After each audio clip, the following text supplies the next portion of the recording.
Hi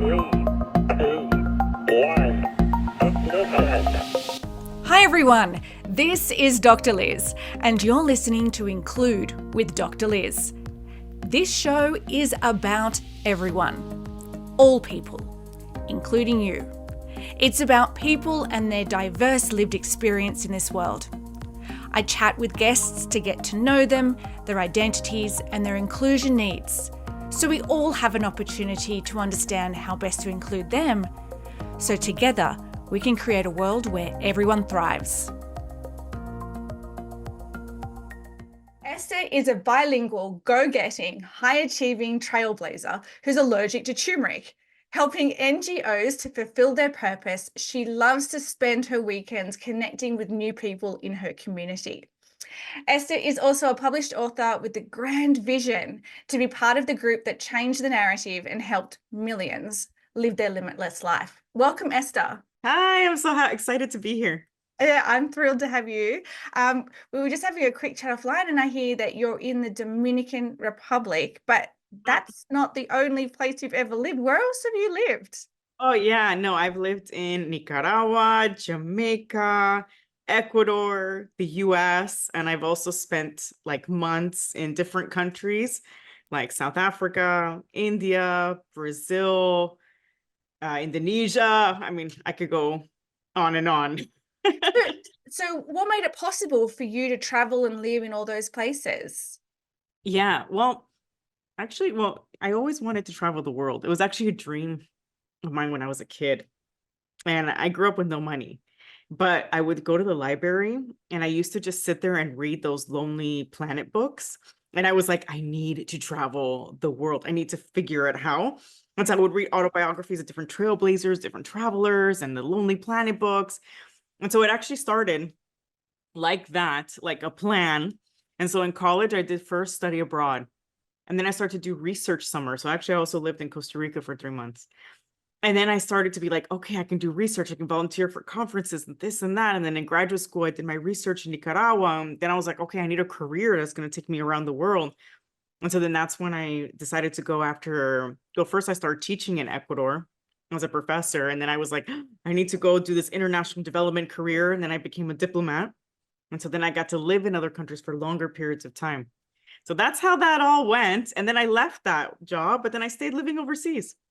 Now, so this is what's going to make this conversation so interesting, because when we talk about identities, they're contextual, right? Like some of them aren't, but they are contextual to the environments that we're in and how inclusive or non-inclusive those environments are. So I'm so excited to talk about all of this. Yeah. Awesome. Okay. Now, and I saw nowhere in your intake form reference to your PhD and your title of doctor. Which gets me thinking, right? Because I don't know if you know about this. There was a study published in Women's Journal of Health a couple of years ago, and it was about female introducers introduce male speakers using their professional titles roughly 95% of the time, while male introducers of female speakers only 59 or 49% of the time. So why didn't I see doctor or reference to your PhD? In my form? Well, that's actually a really good question. Actually, and when I was a diplomat, I used to have to fight it all the time. Like even in, actually, I started this whole movement of even taking gender neutral words out of awards. So even like in awards, right? That man would be Mr. And even they would put in the women's awards, MS, MRS, MISS, or like, or even old school, like the diplomat would say spinster. And I was like, we need to remove all that. Let's use the person's name. Okay. Forget if this is a woman.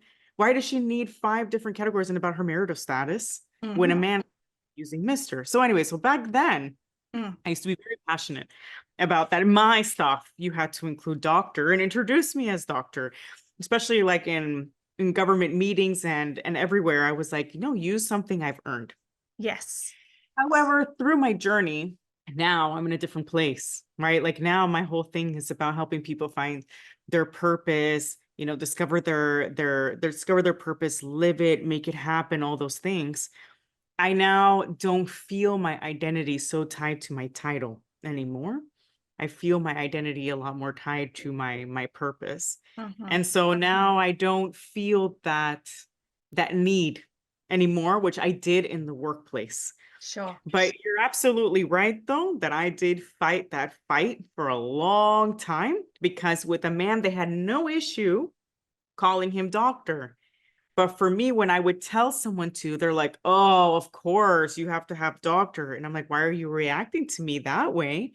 And you don't react to our male colleagues that have doctor, or even my husband has doctor in front of his name. He would even call them out Yeah. and say, you have no issue calling me doctor. Why do you have an issue with Esther?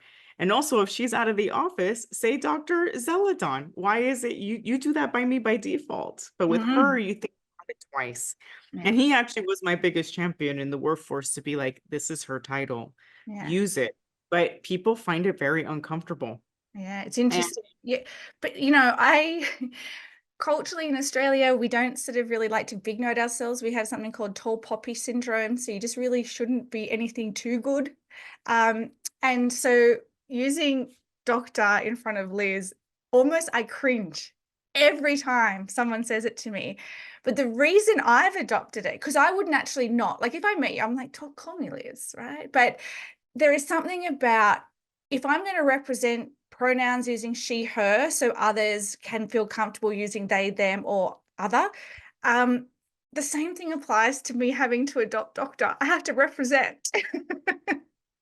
So I wanted to really ask that question because I love that you sort of gave some insight into that as well. So in that same questionnaire, there's a long list of identities and you sort of ticked ones which identified for you. You chose two. What were they? they were female and ethnic minority. Okay. Now, this is where I think it's going to get really interesting in our conversation, because if you've lived in all of these different places across the world and worked in these different environments, were you always an ethnic minority? Ooh, that's a really good question. Yes and no. Okay. I would say that I still, as a diplomat, I was always an ethnic minority because I grew up in the States, right? I immigrated. My family immigrated from Nicaragua to the US. And then so I had that bridge where I'm not fully Nicaraguan and I'm not fully American, right? I'm Nicaraguan American. And I have a mix of both, right? So by Americans, I have an accent in English, right? I'm a minority. Those things. And to Nicaraguans, I have an accent in Spanish. I'm American, right? And so I never fully blended in either one, but I could blend in with Latinos in the United States. But in the workforce, as when I worked as a diplomat, it's only 1.8% Latino. So I was automatically an ethnic minority, and it's dominated by men, white men. So as I climbed the ladder, one of the very few females sitting at the table, right, at the table, and also one of the very few ethnic minorities sitting at the table, and Latino per se, right? I mean, they were one of the smaller statistics of the ethnic minorities.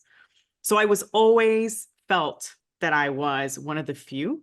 And it took me a long time also because I spent a lot of time dressing like a man, trying to act like a man and all these things. And it took me to unpack that to then be like, you know what? I can still be professional and be girly and feminine. And I think that's why I put female, because it took me a long time to really embrace my femininity, to really be like, it's okay to be female. It's okay. I wear 20 bracelets, and I remember growing up that my mom used to be like, that's so unprofessional.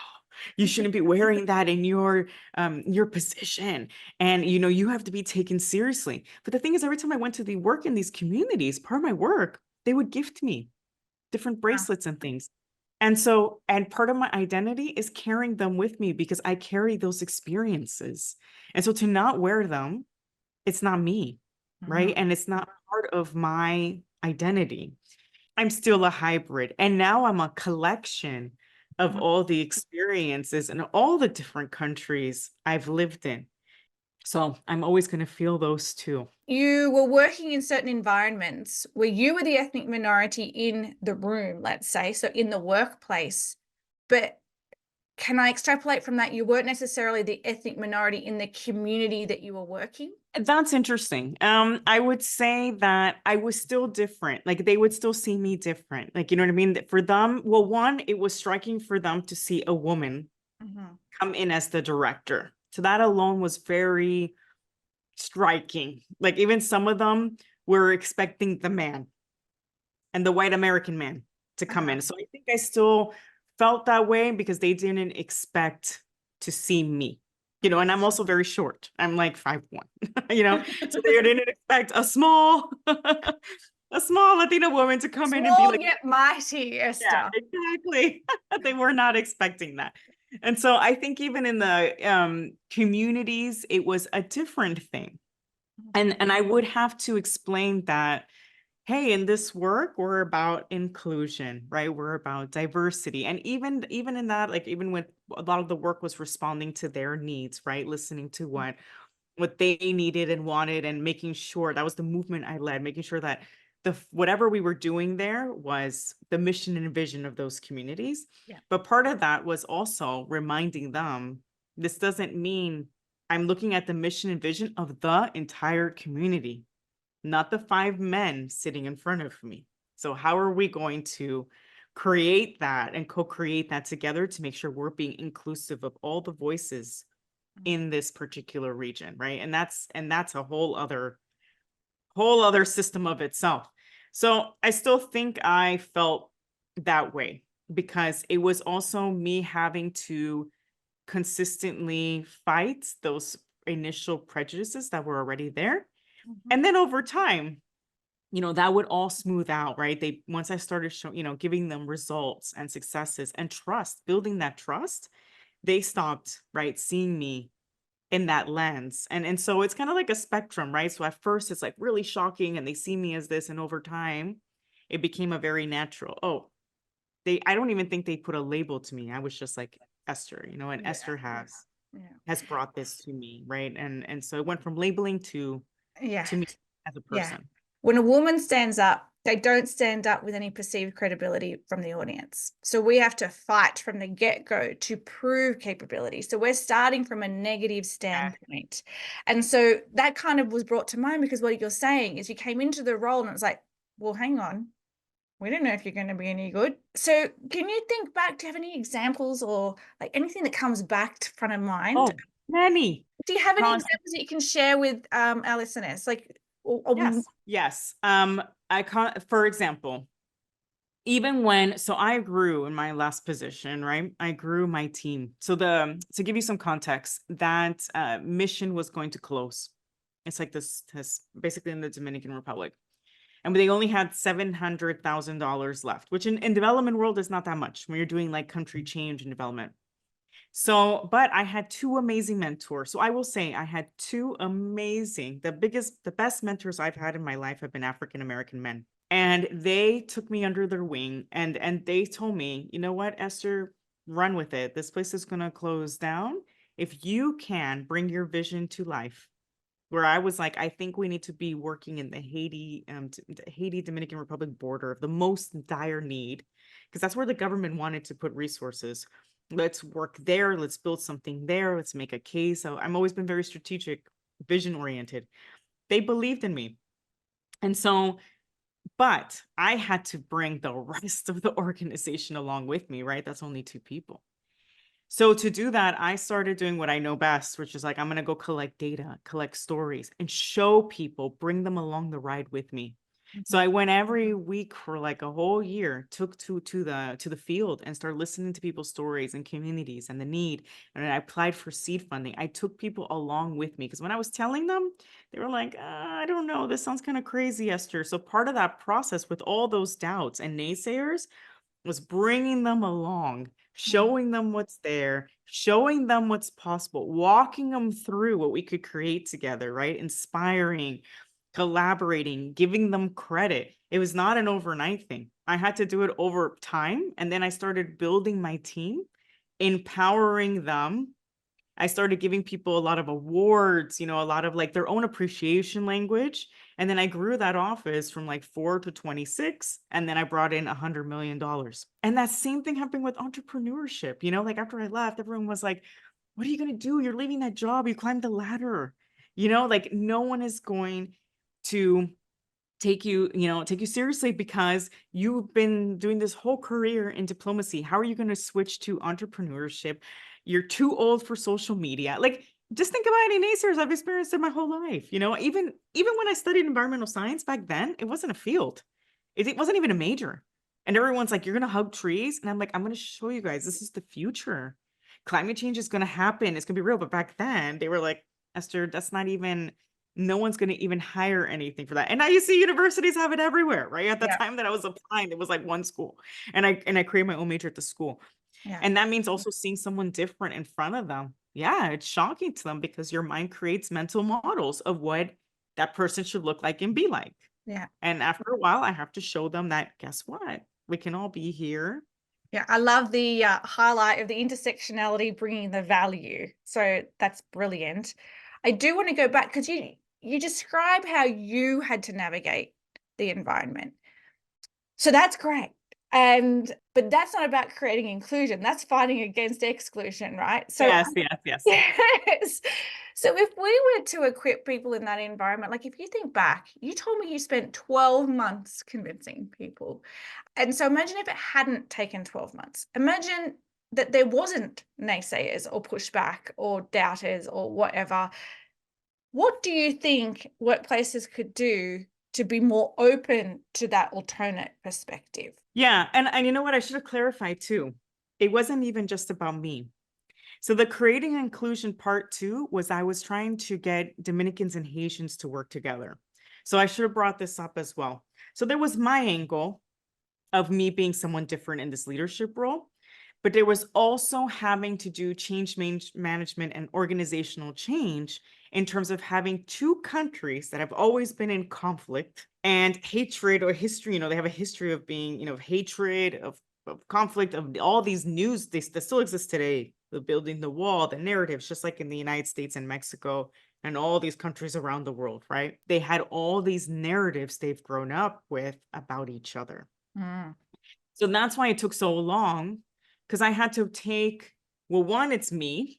And then the second part is I had to bring these individuals with me to the border region to realize a lot of those narratives, they're just people just like us. And then when they started humanizing that person and that identity, that's when the barriers started breaking down. And so I started even mirroring those same principles in the own team I was building, right? We're going to work in these areas. We have to also be hiring people that know the culture, that can service our bridges. And plus we need to have a diversity, right, of opinions and perspectives, not just, Americans or Dominicans. We need to be regional, especially if we're working that way. Yeah. And so it was kind of both ends, because it's a leader being like someone different, but it's also bringing this whole idea of regional inclusivity and humanizing all of us, and then building activities that we could all do together. I used to teach Zumba. I used to do Zumba like workouts and classes with all the different music from the region. I would bring in the community members to like our team, normally team meetings. I'm sure in every organization, right? You're on Zoom and it's just the same people. I used to invite the community members and be like, just jump in for 5 minutes. I want you to tell what you're doing to the group, not me having to say what I saw. And for them, it connected them more to the work, right? And these are like such simple little small things. And also like the one other thing I did was appreciation language. Like I love the 5 languages of workplace appreciation, because people only think that it's bonuses and money, but it's not. It's some people want quality time with the supervisor. Other people want social quality time. Some people want acts of service. Help me with this assignment. Some people want words of appreciation, which are public. Some people want words of appreciation that are private through email. But by learning everyone's different appreciation language, right? You also realize we're actually also at the same time very diverse in how we like to be appreciated, how we like to be valued. And that exercise also brought us all together, because we realized not everyone has the same incentives or Yeah. motivations. That's And great. not And you yeah, know, I just sent a meme on Instagram yesterday, only yesterday, to my husband, and it was a joke around the 5 love languages. And it basically says, I need all of them. So don't think you can just stick to one. I need all 5. And I need that every day. Thank you very much. yeah. No, so and I know I'm sort of being frivolous, but I bring that up because a lot of people have heard of the 5 love languages, and so it's translating that back into the workplace from a personal Yeah, point of view. So thank you for exactly. sharing that. You know, you got me thinking. I mean, obviously, I believe in having a really diverse team, and that it should reflect the communities that we work in and that we serve. And I think anyone listening, to them, you're working in diplomacy, you're working on creating community engagement and empowerment. Of course, you have to have people that represent that community. So, in their minds, that makes sense. So, I just want to put out there to anyone that's listening that maybe is just working in a fast moving consumer good organization or a banking institution. And in your mind, you're like, well, that doesn't really relate to us because, well, actually, it really does, because your customers are these people too. And so that you really should be having a diverse team for this very same reason. Yeah, and it's actually and even though it seems obvious to the listeners that this organization should have done that, it was actually still a lot of pushback because it's still like a government giving aid, and it should only why would you, it should just be us giving jobs to the certain group. But And I mean, it's like, the I'm same listening to you, job. like, how could you be effective in using that aid to achieve outcomes if you don't have people like it? Just anyway, I know that I'm Yeah, speaking it to the should be converted. exactly. It should be obvious, but Yeah. it's not. And I know they're trying to make big strides to do Mm. that now. And I know companies all over, right? The world are trying. But the thing is, like, you have to be, it's intentional, and it has to start even, it's not just a check mark exercise, right? In the Mhm. solicitation, like, yes, we want diversity of applicants. No, you need to go out and have them be able to access that information. So even that had to change in the organization as well, right? They were just like, oh, we're just going to put out that, yeah, we're looking for that. No, we need to go to where they are, Mm. right? Like, we need to go to the fairs that they go to, the websites they go to, the radio stations they listen to. Because if not, then we're just giving only the access to the people who already have it Absolutely. and who It's already like only feel strong. advertising on LinkedIn. Well, if you only advertise your job on LinkedIn, Exactly. yeah, no, Exactly. And that's not diversity and inclusion, right? It's you need to give people full access to information. yeah. And even now, like, as an entrepreneur, like, my team that I have now, same thing. Like, I have my VA lives in England. He's Pakistani in descent. I like having, I have, my husband and I have someone else that helps me on the other side of the world as well. Because same thing, right? I mean, my stuff's about helping people discover their purpose. I want to have these different perspectives from Mm. different parts of the world, right? I don't want it just to be where I live now or in the US perspective. I want these diverse opinions to be like, how is it working in Australia? How is it working, right? In Yeah. the UK? Can you relate? Is anything I'm missing in different age groups as well, right? Yeah. I mean, there's something that we can learn from each other and all the different perspectives that could be our blind spots that we're missing. Yeah, absolutely. Now, something I want to ask as well about you mentioned the femininity, right? Leaning into the feminine in our introduction-ish. How was your feminine identity received, the same or differently across all those different countries that you've worked in? Were there somewhere it was easier to be you and others not so much? That's a good question. Well, I could say it was difficult, different challenges in each one. Okay. So I'll give you an example. In Jamaica, femininity is not really embraced. Okay. So it's this is again my own lived experience, right? In Jamaica, it's a very matriarchal society, which is amazing in a lot of ways. In the sense that you see women leaders, you see women in governments, you see powerful women leading conferences and events and even in businesses and doctors, right? So you have women figures all across the country. And you see also at the same time boys being marginalized, right? But at the same time, because of they carry that we need to be powerful and strong. And so for us, it was a very interesting experience because then we realized all these things that had seemed just normal. So I think that country and that experience was really interesting for us. It's the culture. You choose to get married. You choose then. So women she's the one who decides she may never get married. She can have a child, have two children with different men. And that was really eye-opening for me and really empowering, because in Latin America it's all like shame, and you have to have marriage, and all sexuality tied with marriage, and that you can never get divorced, or you can't just live with a man. And in Jamaica, it was very free in that sense. Like women had the right to choose, I'm get married, or I can leave this man, and it's okay to have different children with different men. And that was for me like, wow, you can have an alternative of what we Yeah. also define Yeah. as, a good woman or a good thing, right? And these are all social constructs. Yeah, Um, absolutely. How do you think dressing a certain way to fit in, or that you thought you had to do to be more powerful in a masculine environment, how do you think that affected your ability to be you, to be your most powerful and influential self, versus when you lent into who you really were and reflected that? yeah, no, it affected everything because I wasn't being my authentic self. And so I found myself playing victim land a lot, being like, oh, they don't take me serious. Like they don't take me seriously, because I would put it automatically. Oh, see, because I'm a woman, look how hard I try. No one values me. No one sees me. And I would go into these spirals. And although those barriers existed and those systemic barriers existed, I was also putting the mountain was also me, Okay. because I was trying to also fit in to a mold. And I was also basically code switching constantly. Mhm. I was also trying to not be the loudest voice in the room. And so I was always self-conscious of what everyone else thought about me and how they perceived me. And I always was like, put your head down and work hard, and people will just notice me.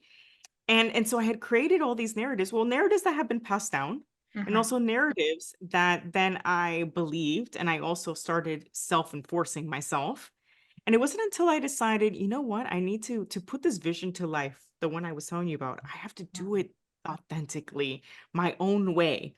And since it was a pilot and a test, and like, well, if it doesn't happen, this was going to shut down anyways. Everyone wants to be themselves. Everyone, even people that might be listening that don't identify as a minority of any kind, and they're listening to learn about others that are different to them. I know that you listening, you want to be your authentic self. And there will be situations that you can probably reflect on and think, you know what, maybe I had to sort of not be me, or I was you're questioning yourself or your capability or your, who was valuing you in the room. And so, you want it. The point is, that it's powerful when you are being yourself and not having to second guess any thought or action.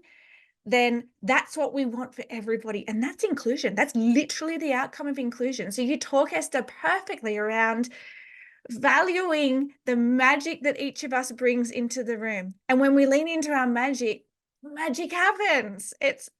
You've given me goosebumps. Now, I want to ask you, Esther, when we're talking about magic, a couple of times you've sort of dropped some crumbs around working as an entrepreneur now. You've got a book. Tell us about that. Please tell us, share the magic that you're sharing with the world. Yeah. So, in that job, right, I realized that what I loved about it was helping people right, building my teams, helping people figure out what's their unique how, right? And aligning it with their purpose, aligning their professional life with their personal goals, and realizing what's my purpose in life, what's my bigger calling, what's the unique how I can bring every day. And then helping communities do that. Like purpose is individual, but helping people do that on a mission, groups and teams and communities. That's mission and vision. Purpose is individual, right? And that's the stuff I loved. Because then, like we talked about, right, once everyone's doing that, it's transformational. It's unbelievable. But as I realized when I was traveling, all around the world, working with all these communities and people, and even in the organization, I realized that this is bigger than international development. This is a global problem. You know, only 8% of people go after their dreams. That means 92% give up on it. That means Really? Is that true? 92% of us, yeah, I didn't know yeah, that like their statistic. dream. That means that 92% of us are, you know, maybe we're almost there or something, or we've given up completely, right? But we need to flip that. We need to Mm, flip that. 92% of us have gone after it, you know what I mean? And fully and living it.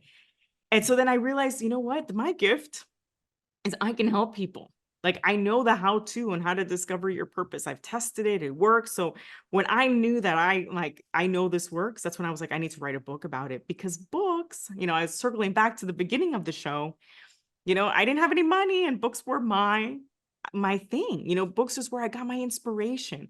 Books is where I learned about trailblazers, where I first read about purpose, you know, and I didn't grow up with like, oh, follow your dream, follow your purpose. It was like, we're here, we're immigrants, you know, we need financial stability. I need you to go to school. I need you to get a job. I don't waste this opportunity, right? And so I didn't grow up with follow your dream, follow your purpose, but I was reading about it. And so even when I was chasing the American dream, that's why I have that crossed out for my family, I was still constantly in the back of my mind going, I know I'm meant for more. And I mm. have this voice that I'm meant for greater impact. And I'm meant to make this big difference in the world. I don't know how I'm going to get there, but I will eventually, you know, but there was no book that taught me how to, you know, I had to figure out through life's ups and downs and obstacles. Mm, I knew it was important. So my book tells you the how, because that's the gap that's missing in the literature, right? You have some other models, right? The Japanese have a model. I've read another German one, but I've never seen one that really goes fully into what are all the questions, right? Just out, even outside of the theory. And mm, then how do you keep it going? And then how do you, okay, you discovered it. How do you make an action plan to keep it going? How do you stop perfectionism, people pleasing, overthinking? You know, how do you make these goals? How do you go from like an intention to a goal, to a milestone, to a task, right?